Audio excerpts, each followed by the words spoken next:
Comparativement aux élections de 2018, le processus électoral de 2023 a connu moins de cas de violation des droits de l'homme, malgré certains cas isolés des droits de l'homme. Car Pat Tulina Boburumba, coordonnateur d'une ONG de défense des droits de l'homme, ne saura pas dire que le scrutin du 20 décembre dernier est une satisfaction, d'autant plus qu'un grand nombre de la population n'avait pas accès au vote. Dans Kivu et principalement en ville de Goma, on a dénombré moins de cas d'incidents quant aux violations et abus des droits de l'homme par le fait que la police, dans tous les centres là où on a réussi à faire le monitoring, la police s'est comportée en professionnel et cela a baissé les taux de violation ou d'abus des droits de l'homme commis. Et quand on essaie un peu de voir pendant la campagne électorale, c'est vrai, en dehors de quelques cas isolés qui ont été enregistrés, grand chose n'avait pas été enregistré comme violation des droits de l'homme pendant le processus électoral. On ne saura pas dire qu'il n'y a pas eu de dérapage, bien que quand même ça a été moins fréquent pour ce scrutin de 2023.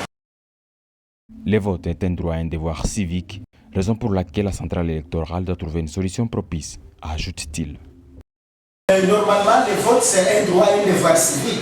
Le fait de priver à quelqu'un d'aller voter, c'est déjà une violation grave des droits de l'homme. Et cela a été constaté dans plusieurs bureaux.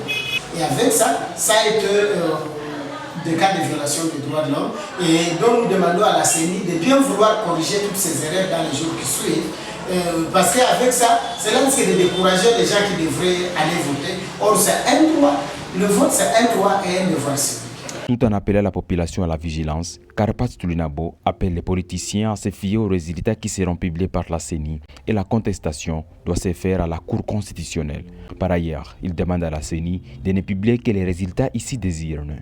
C'est pour cette raison que nous demandons à tous ces politiciens-là qui ont été des candidats de bien vouloir attendre. Parce que quelqu'un va contester quoi? Il conteste quoi? Jusque-là, la CENI n'a pas rendu public les résultats. Mais d'où nous attendons que la CENI puisse proclamer aussi le vrai résultat ici de la volonté du peuple congolais. Parce que nous ne souhaitons pas que la CENI puisse proclamer de faux résultats, parce qu'au moins on a réussi à faire l'observation, on a réussi à récolter tous les éléments et nous souhaitons que ce soit réellement ces résultats-là qui soient proclamés par la CENI.